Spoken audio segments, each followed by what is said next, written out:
Are dried beans better than canned beans? I got a lot of flack on my last video where I ate black beans every day for 30 days and I was eating them out of a can. To be honest, I don't typically think about making beans from dried. I do it every now and then, but there's some planning that's involved. They are pretty good though. Now, one comment that I always get when talking about beans is I should just throw them in an Instant Pot. Well, I was one of the first people to have an Instant Pot when it first came out, and I almost instantly regretted buying one. I never used it. I'm not a pressure cooker type of person. So I sold it in a garage sale years ago. But because of all of the comments, and I wanted to make this video, and I didn't feel like soaking my beans overnight, I went out and bought an Instant Pot. So today we're gonna rank canned black beans versus pressure cooked dried black beans. And for my second favorite legume, we're gonna be ranking canned chickpeas versus dried pressure cooked chickpeas. Now I know a lot of you are gonna say right off the bat that one is going to taste better than the other, but I think they're dramatically different.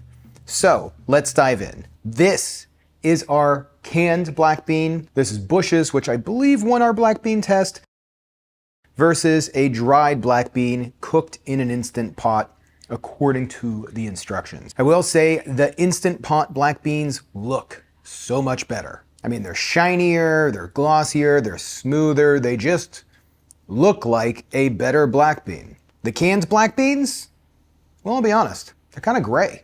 They're definitely dull. There's no shine here.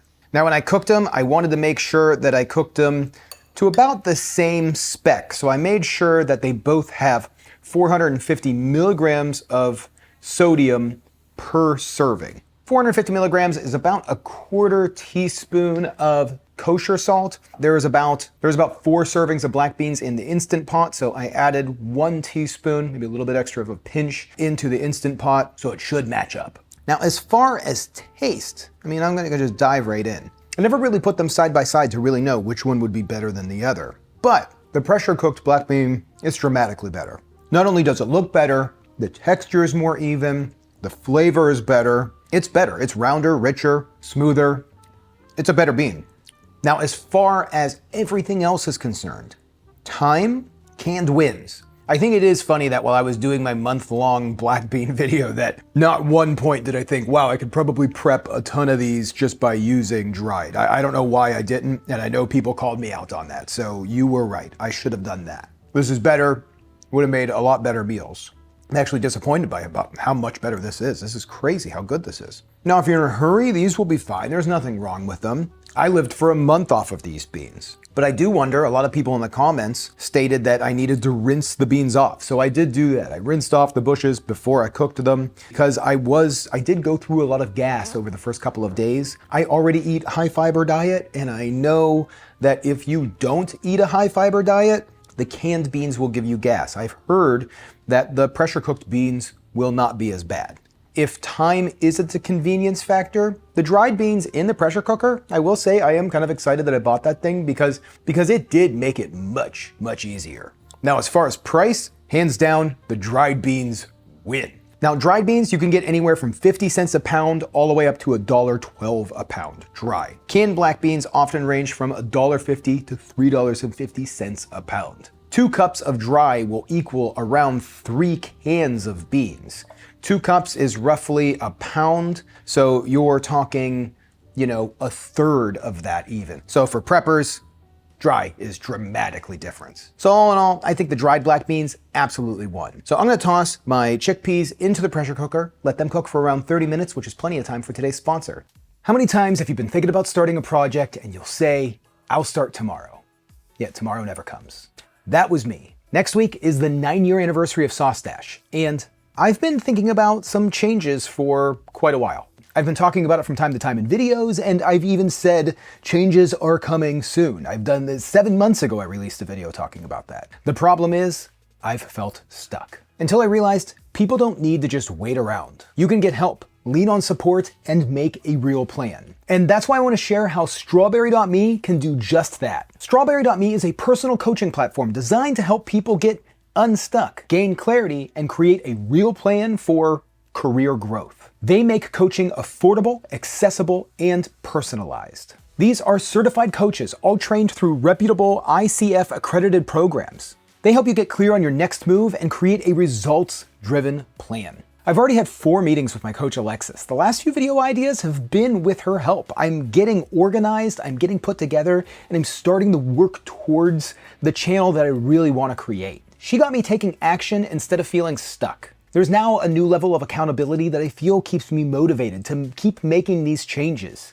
and moving upwards in my career and life. All you do is take a short quiz to get paired with a coach that fits your goals. This isn't a subscription, it's a membership and a commitment to your growth journey. So gang, if any of that feels like you with your life or career, visit strawberry.me/SauceStache or click the link in my description to take the quiz and get matched with a certified coach. The most important project you'll ever work on is you, and now is the time to start. Strawberry.me, thank you for sponsoring today's video and for matching me with Alexis, who has been an incredible coach.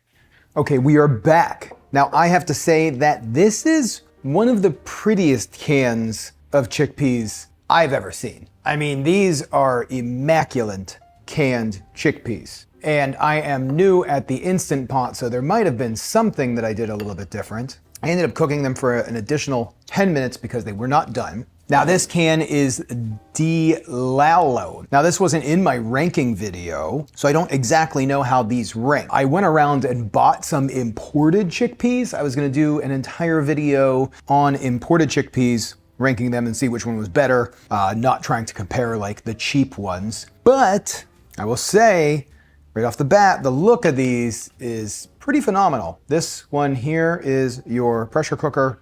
This one is your canned. Now the pressure cooker's hot. The chickpeas out of the can are right out of the can, rinsed off, because everybody says to rinse them off. I didn't save the aquafaba because I have tons of it right now. That's a good tasting chickpea. It's a little firm. I don't love firm chickpeas. I want them to be a little bit more buttery, but really honestly, if this was in the ranking video, this would be good because the flavor is good. You know, a lot of the chickpeas that ranked really poorly had horrible flavor. They just tasted like nothing or they tasted like a can. So that's pretty good. That would have ranked pretty high. Now these pressure cooked ones, I might have over pressure cooked them. I don't know. The skins are loose. When I first tried them, they definitely weren't done at the 30 minutes. So I just pressure cooked them for an additional 10 minutes and then quickly relieved the pressure. I did mix them around a little bit, so that might have been why the skins broke off. But they are dull. I'm gonna say for appearance, the cans win. For taste, the pressure cooker wins hands down. They're more buttery, they're smoother, which is what you would want, at least what I want. This one would make a phenomenal hummus. It would be unfortunate to put these on top of a salad because all the skins are super loose. Unless you went through and removed the skins. And in that case, you end up with a pretty glossy chickpea. They are dark. I do wonder if there would be a difference with soaking them versus not. This one's a tough comparison. The comparison between the black beans was dramatic. For look, and if you like a buttery chickpea, the dried, way better. Everything else, it's gonna be really similar. Canned is gonna be far more expensive. Canned is going to be quicker or more convenient versus the dried, unless you just prep a lot, which you can with the dried. This whole video is a tough one for me. I will say, now that I've cooked beans in a pressure cooker, people are right. It is the way to go. I do think the pressure cooker dried beans wins. The pressure cooker bean is it. Will I still use canned chickpeas for recipes? Probably, unless I want to add an additional 40 minutes to an hour to the recipe, because that's what it's going to take. But it is all waiting time. You can hear my dilemma. I am having a hard time. In this scenario, I think you have to choose what's the best for you. Is the convenience time? Is it effort? It's a tough one. Like I said, for the black beans, the dry one hands down. The chickpeas is a little bit more of a tie, at least in this cooking scenario. Let me know if I did something wrong with these chickpeas, why the skins are a little bit more loose. Maybe that double cooking with the high pressure release, maybe that's what caused the skins to loosen up so quickly. If you have a technique to Instant Pot chickpeas that get them to look more like this, I'm really curious. I would love to hear that, because these are like perfect. That was a model chickpea right there. Look at the difference. It almost looks like it's two different beans. That's crazy. Here we go. Dried versus canned. Dried wins most of the time, but there's still a case for the can.